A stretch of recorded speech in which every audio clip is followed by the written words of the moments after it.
Hello students, welcome to online classes of BSR Government Arts College, Alwar.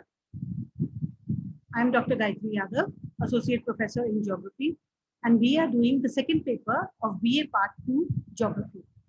भूगोल BA part द्वितीय का द्वितीय paper हम कर रहे हैं और उसमें जो टॉपिक हम पिछले पार्ट 1 में हम कर चुके हैं उसका पार्ट 2 आज हम कर रहे हैं और वो टॉपिक है संसाधन उपयोग एवं पर्यावरण प्रबंधन। संसाधन उपयोग एवं पर्यावरण प्रबंधन का ये सेकंड पार्ट है। फर्स्ट पार्ट हम कर चुके हैं और आगे भी हम कुछ पार्ट्स में इसको कंप्लीट करेंगे। तो पर्यावरण प्रबंधन के उपागम या अप्रोचेस टू एनवायरमेंटल मैनेजमेंट को आज हम पढ़ेंगे। पर्यावरण प्रबंधन के दो मुख्य उपागम हैं, दो अप्रोच हैं, दो प्रकार से हम इसको प्रबंधन को कर सकते हैं। पहली अप्रोच है परिरक्षात्मक या प्रिजर्वेशन अप्रोच और दूसरी है संरक्षणात्मक उपागम या कंजर्वेटिव अप्रोच। परिरक्षात्मक उपागम प्रिजर्व करना माने किसी चीज को बिल्कुल बचा के रखना। जब कोई चीज बहुत ही खराब होने के कगार पर है या कोई चीज के खराब होने का अंदेशा होता है तो हम उसको प्रिजर्व करते हैं, यानी हम उसको बचा करते हैं। ये प्रकृति के अंदर साथ ये उपागम यदि हम इस्तेमाल करें परिरक्षात्मक उपागम तो ये थोड़ा सा काम नहीं करता है, क्योंकि हम पृथ्वी को प्रिजर्व यदि करके रखेंगे तो हम उसके किसी भी तत्व का दोहन नहीं कर पाएंगे और हम उसकी किसी भी चीज को यूज नहीं कर पाएंगे। प्रिजर्वेशन अप्रोच का मतलब तो ये है, परिरक्षात्मक उपागम का ये मतलब है कि आप उसको प्रिजर्व करके रखो, आप उसको छुओ ही मत, जिससे कि प्रकृति जैसी है वैसी की वैसी रहे।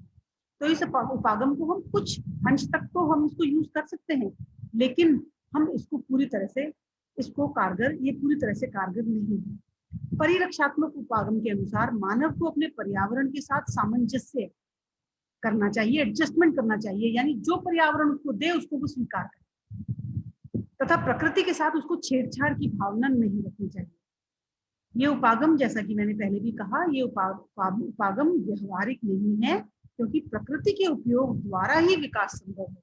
यदि हम प्रकृति का उपयोग ही नहीं करेंगे, यदि हम किसी चीज का दोहन ही नहीं करेंगे तो इस पर्यावरण का विकास कैसे संभव होगा। सामान्य रूप से मनुष्य को अपने विकास के लिए प्रकृति का विभिन्न रूपों में दोहन करना ही पड़ता है। दूसरी अप्रोच है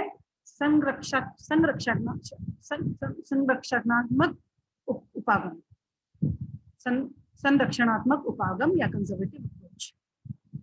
पर्यावरण प्रबंधन के संरक्षणात्मक उपागम के अंतर्गत प्रकृति के संतुलित दोहन को महत्वपूर्ण माना गया है, यानी पृथ्वी का दोहन तो करें, जल को भी यूज करें, भूमि को भी खेती के लिए यूज करें, कंस्ट्रक्शन भी हो, लेकिन उसको संतुलित रूप में करें, विकास को सस्टेनेबल बनाएं या सतत बनाएं कि वो सतत विकास चलता रहे, आगे आने वाली पीढ़ियों के लिए भी प्रकृति ऐसी की ऐसी बची रहे। तो विकास की सतत या सस्टेनेबल नीति का अनुसरण करते हुए आगे बढ़ना चाहिए, ताकि विकास के साथ प्रकृति का संतुलन बरकरार रहे। किसी भी पर्यावरण प्रबंधन की रणनीति तैयार करते समय हमें निम्न आधारभूत पारिस्थितिकीय नियमों एवं सिद्धांतों को मद्देनजर रखना चाहिए।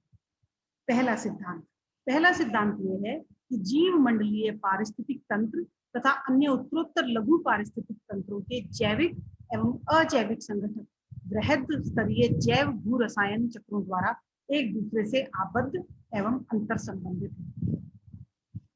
दूसरा, पृथ्वी पर पोषणीय जीवन या सस्टेनेबल लाइफ पारिस्थितिक तंत्र की मूल विशेषता है। तीसरा, जब हम किसी वस्तु को फेंकते हैं तो वास्तव में वह अदृश्य नहीं होती है, वह पृथ्वी पर ही रहती है, और यदि हमने उसको खराब करके फेंका है तो वह पृथ्वी के प्रदूषण को कंट्रीब्यूट करती है। इसलिए हमें ऐसा नहीं सोचना चाहिए कि हमने कुछ चीज फेंक दी तो पृथ्वी से विलुप्त हो, वो पृथ्वी पर ही गंदगी फैलाएगी। सभी तंत्र तथा समस्याएं एक दूसरे से घनिष्ठ रूप में अंतर संबंधित हैं, अतः एकाकी समस्या का समाधान नहीं किया जाना चाहिए। पृथ्वी के संसाधन सीमित हैं।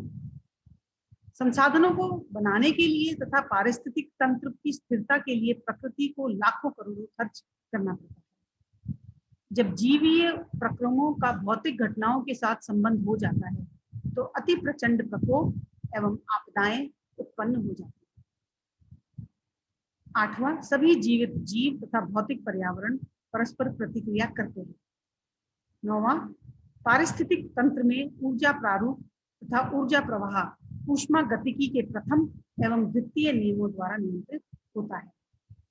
10वां, पारिस्थितिक तंत्र की उत्पादकता सौर ऊर्जा की उपलब्धता तथा पौधों की सौर ऊर्जा को रासायनिक ऊर्जा में परिवर्तित करने की दक्षता पर निर्भर करता है।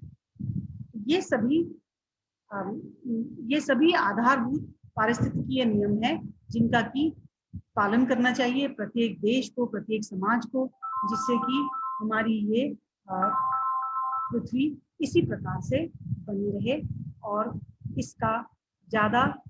इसके पर्यावरण को ज्यादा नुकसान न पहुंचे। तो ये पार्ट 2 के लेक्चर में बस इतना ही। इसकी अगली कड़ी में पार्ट 3 में हम फिर मिलेंगे। तब तक के लिए धन्यवाद एंड हैव अ